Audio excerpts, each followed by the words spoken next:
There are moments in geopolitics when a single decision doesn't just spark controversy, it triggers an economic earthquake. And this time, that earthquake didn't begin in Ottawa. It began in Washington, inside a White House convinced it could strong-arm its closest neighbor with raw economic pressure. But what happened next is something even seasoned analysts didn't see coming. Because instead of folding, Canada struck back harder than anyone expected, and the aftershocks of that retaliation are still shaking boardrooms from Detroit to Silicon Valley. When Donald Trump signed off on a massive tariff assault, a move he framed as a national security measure, he believed Canada would resist quietly. He believed Ottawa would negotiate from a place of fear. He believed the U.S. held all the leverage. He was wrong. Because Prime Minister Mark Carney didn't just respond, he flipped the entire trade war upside down.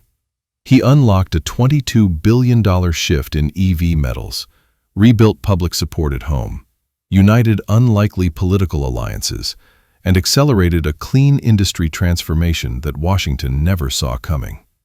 And while America's automakers and breweries scrambled to survive rising costs, Carney was busy laying the foundation for a new industrial era. But this trade war didn't just escalate. It exposed a hidden power imbalance. And the winner wasn't the country Washington expected. The moment Trump invoked Section 232 and dropped a 50% tariff on Canadian steel and aluminum, the shockwaves were immediate. His administration claimed the move was necessary to stop foreign metals, especially Chinese steel, from slipping into the U.S. through Canadian producers. But leaked internal memos told a very different story. There was no national security threat, no shadowy Chinese pipeline. The real issue was chaos in global steel markets and origin switching, not Canada. To Ottawa, it felt like a political attack disguised as policy. And almost instantly, the North American economy began to feel the burn. Steel prices jumped, aluminum costs climbed. Automakers faced higher chassis bills, construction timelines collapsed, breweries saw their margins bleed. EV manufacturers, already on thin ice due to global nickel and lithium volatility, now faced a brand new obstacle created entirely in Washington. But something unusual happened. Canada didn't panic. It began preparing for something much bigger. And what Ottawa unleashed next left Washington scrambling. Because this wasn't the defensive move, it was the beginning of a strategic counterstrike. Inside the RO wing in Ottawa, Carney convened a closed-door meeting that would change the course of the conflict. His cabinet reviewed the numbers, the risks, the political backlash, and then Carney made the call. Canada would match Trump's tariffs, dollar for dollar, a full 50% hit on $22 billion of U.S. exports. News of the decision leaked within hours. Toronto's financial circles went into overdrive. Washington's lobby groups went into emergency mode.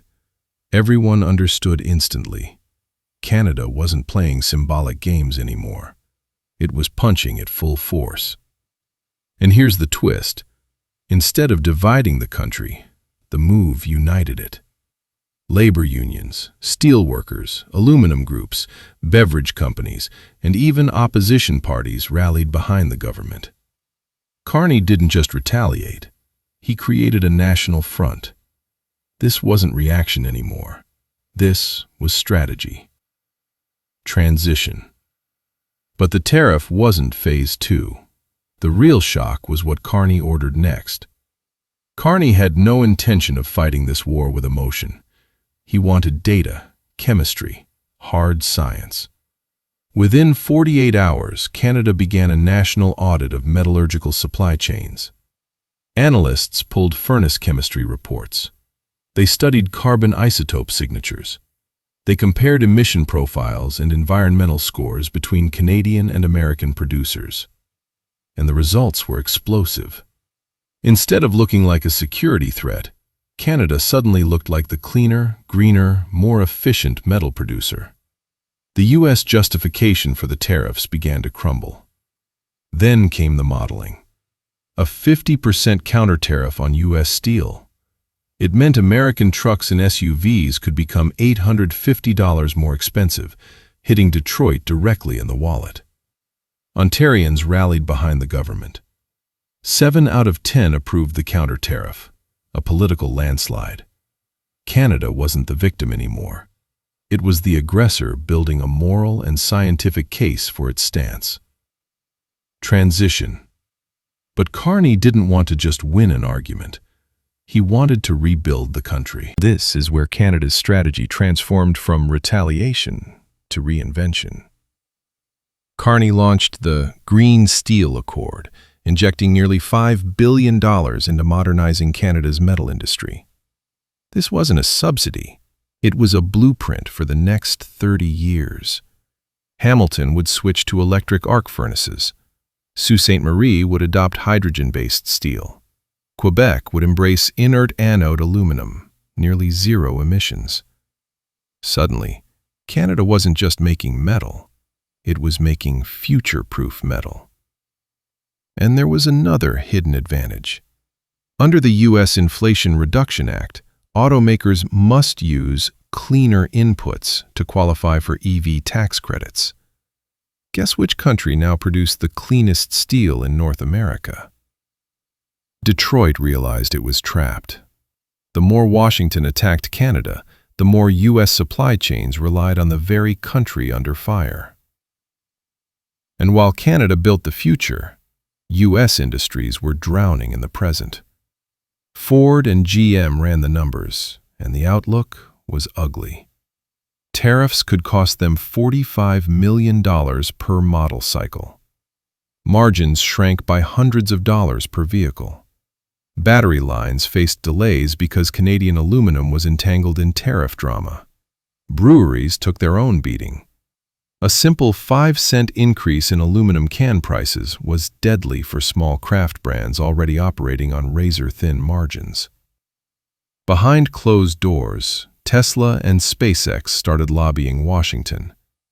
They warned that delaying aluminum shipments from Montreal could jeopardize aerospace timelines. Then came a political slap. Senator Bill Haggerty publicly warned that the tariffs could cost 7,800 American jobs. Washington expected Canada to break. Instead, U.S. corporations were the ones begging for relief. And yet, the most dramatic twist wasn't economic. It was personal. Tensions exploded after an Ontario ad aired Reagan's 1987 warning about tariffs hurting American competitiveness. Trump took it personally. Very personally.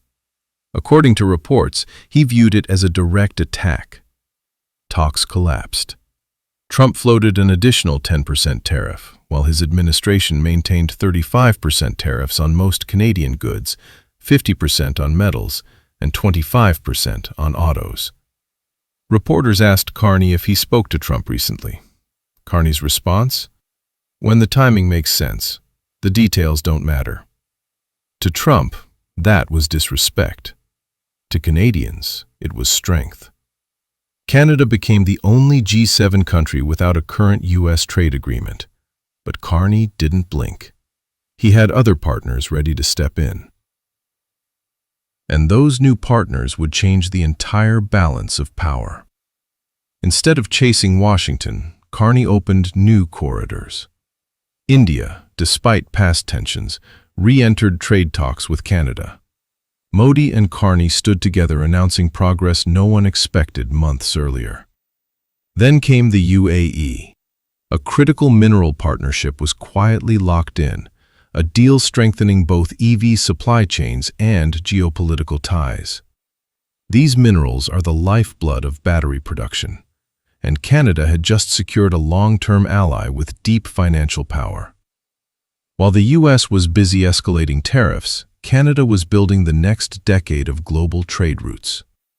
Meanwhile, China watched the conflict and rerouted steel through Eurasia, taking advantage of Western disunity. Internationally, Canada was increasingly viewed as the climate-aligned, stable, responsible alternative to U.S. volatility. And this leads to the final twist, the part Washington never planned for. By late summer, the consequences were clear. U.S. automakers losing competitiveness, EV transition slowing down, breweries struggling to survive, aerospace supply chains becoming unstable. Meanwhile, Canada, the target of the tariffs, emerged stronger, cleaner steel, bigger alliances, a united public, modernized factories, new global trade routes. Carney had turned a crisis into a national upgrade. The U.S. didn't weaken Canada. It weakened itself. In the end, this wasn't just a tariff fight, a diplomatic standoff, or another round of political chest-thumping between two leaders with clashing philosophies. This was a test of economic vision, national identity, and long-term strategy.